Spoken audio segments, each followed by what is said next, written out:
Welcome to Scary Story Podcast. Have you ever seen something that was never supposed to be real? Let's explore the creepy story of a local myth, and then the tale of Mrs. Hilbert and her problem. My name is Edwin. Here's a scary story. When I first arrived to the house rental, I was amazed by how close the river was to the house. A river surrounded by tall trees was something out of the scene of a book, and I gladly accepted to take up the empty room in the house. There was one thing I should have paid attention to, though. I asked Bill, the owner of the house, about the food. He was one of those regular expats, people who leave their country to settle down somewhere else.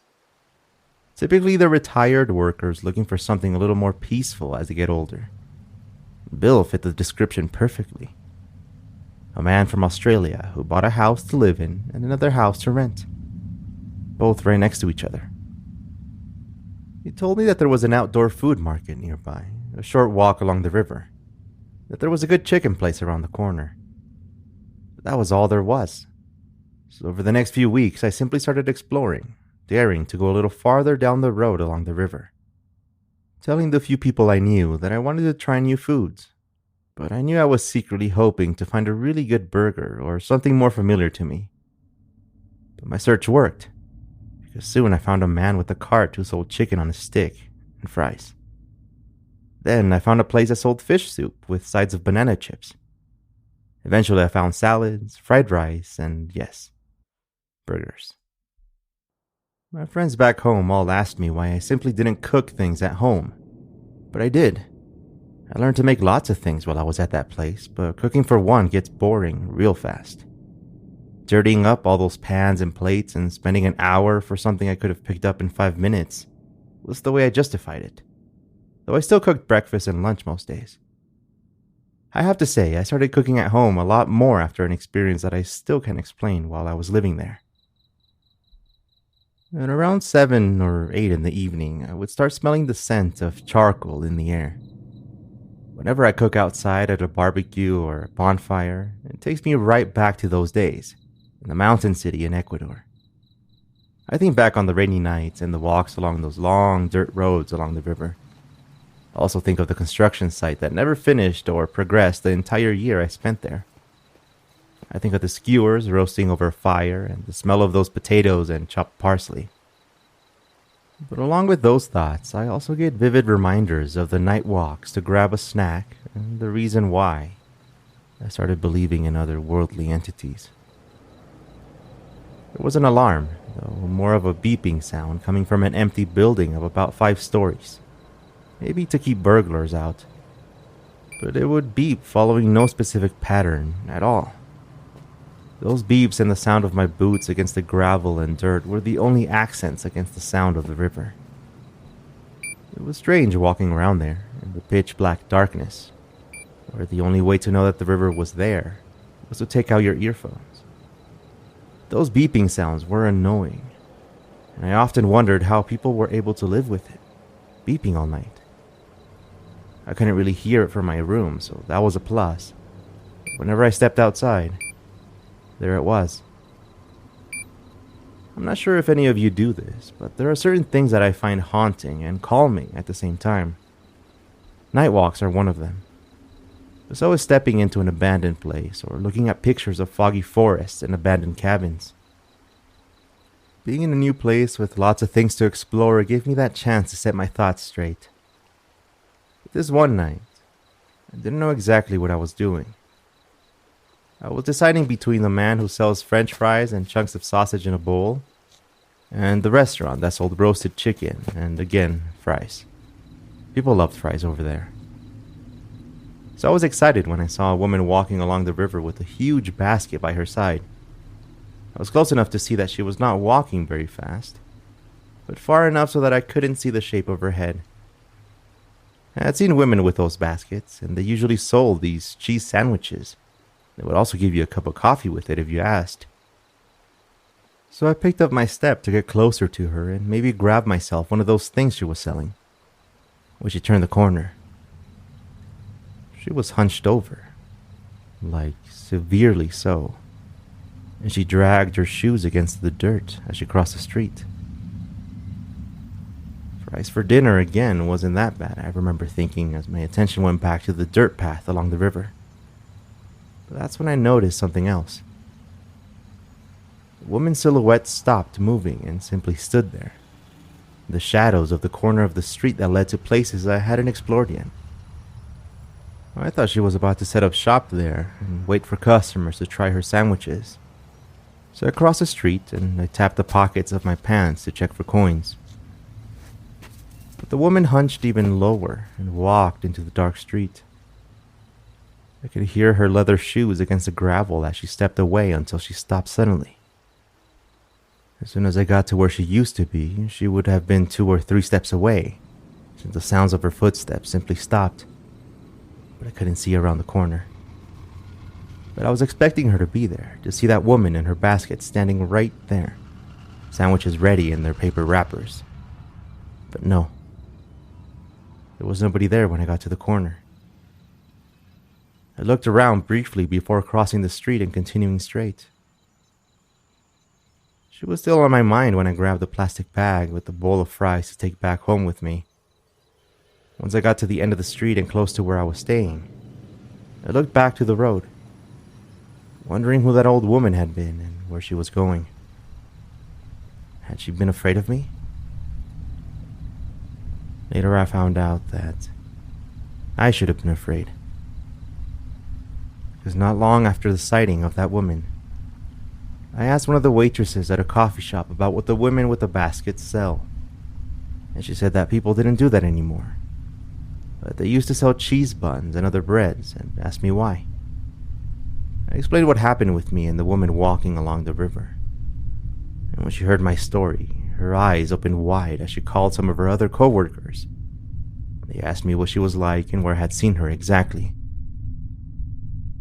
That's when they told me about the old tale of the headless lady by the river. The story of the old lady who made her rounds selling up and down the street by the river when the town was developing. Until one day, while reaching for change in her bag, she tripped on a root and broke her neck as she landed on the river. The fish feasted on her wrinkles and her eyes and her ears until there was nothing left. She is said to roam through her old familiar places and sometimes gets lost with the new streets and houses.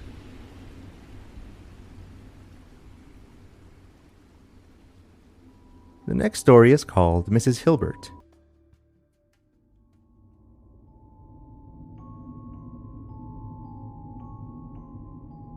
Mrs. Hilbert and her husband used to live right next door to us before she moved away to a care facility by the edge of town. I heard it was a nice place, and she asked me to go visit her through tears when she said goodbye to my parents. But even though we felt bad for her, she still gave me the creeps. I was 8 or 9 when I was asked to give her the box of cookies that she ordered from the catalog that they gave us at school. I was terrified of that house for some reason, but my mom still made me go and knock on her door and everything. I still remember walking up the steps of her porch, going around the vases and potted plants along the steps, avoiding her wind chimes dangling in front of me, and then leaning against the boxes she kept next to her front door as I waited for her to open it. It was a struggle for her even back then, getting to her front door. This wasn't because she was unable to move or had a disability, but because she had stacks of boxes, random items, and piles of old newspapers all around the inside of her home. Her husband looked frustrated whenever my family bumped into him, but Mrs. Hilbert was always smiling and bringing us things.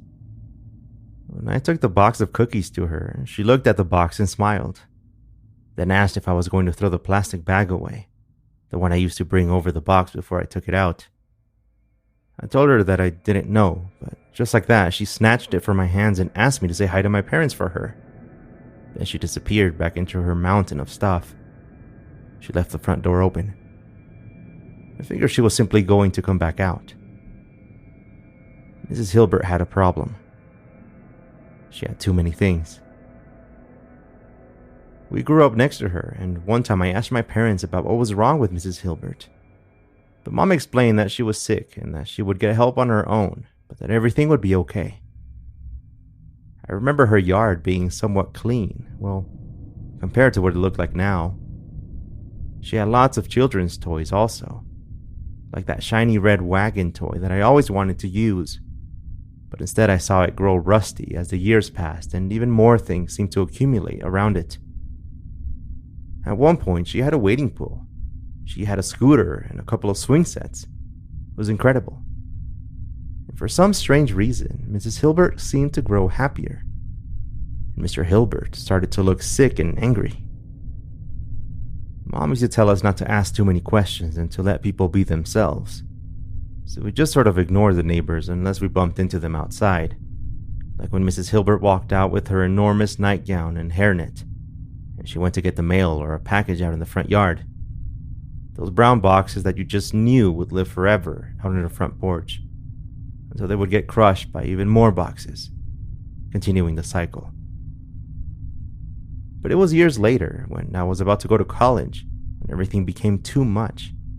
Some city officials took note of the home. They had warned her about her garden.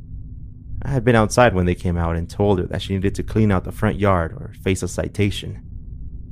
She didn't get angry or anything. She simply smiled and apologized. And as she was walking back to her house, she looked at us completely embarrassed that we had heard what they told her, and she shot us a shy, sideways smile. The next day, she had a gardener come and rake the leaves and trim down the trees and stuff like that. We stopped seeing her around the front of her house after that. But then again, we stopped seeing her husband altogether. The lights would come on at night, and the blue light from the television would be visible through the cracks of the spaces between the glass of the window and the stacks of boxes and clothes that she kept against her walls. So she was in there. He would see the grocery delivery service unload the boxes of frozen meals to her every week. But her husband's car started growing spider webs between the side view mirrors and the car doors. Dust was caking on the hood and the roof of it. Our theories about what they were up to grew crazier by the day. We started off by saying that he had gone out for a vacation after being sick and tired of Mrs. Hilbert's messy house. Then we came up with stories about him finding another job, him being eaten, which got a lot of laughs. But what actually happened was worse than anything we could have come up with. It was 9 a.m. when a police car pulled up to Mrs. Hilbert's home. And then another car with people dressed in hazmat suits entered her living room, along with a man with rubber gloves, a face mask, and a camera to take pictures. They were in there for several hours as more and more neighbors started gathering outside by the curb and our sidewalk.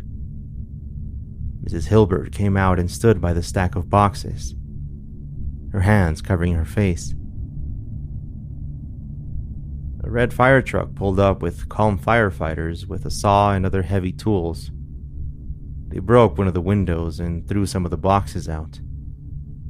Mrs. Hilbert only stopped shrieking and crying when she saw what we were all saying. A gurney with a black bag on top of it, carefully being carried out by the window, with help by the firefighters. Mr. Hilbert had been dead for nearly 2 weeks when they came for him. A heart attack, we think. Someone from his work had alerted the authorities about his disappearance. Unable to get rid of anything, Mrs. Hilbert had a problem.